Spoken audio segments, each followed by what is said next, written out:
Dr. Spiro, when in-house physicians is on site providing urgent care services, what happens if somebody, say, breaks a bone?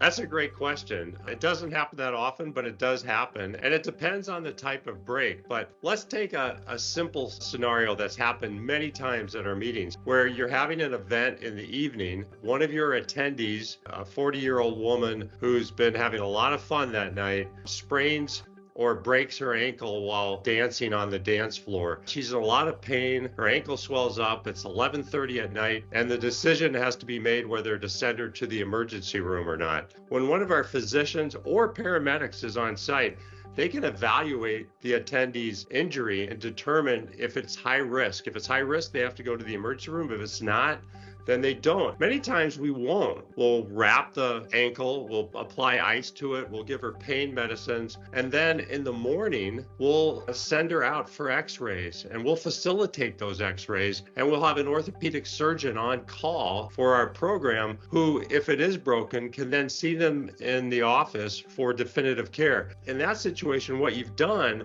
is eliminated a 6 to 8 hour wait in the emergency room and having one of your staff up all night with that attendee with no risk to the attendee at all. Now, of course, if it's an open fracture of the femur of the upper leg, that's obviously a concern and high risk, then they'll have to go to the emergency room. But a lot of the fractures are not of that nature. They're things like ankle fractures or a hand fracture that can be just managed on an outpatient basis without sending someone to the emergency room.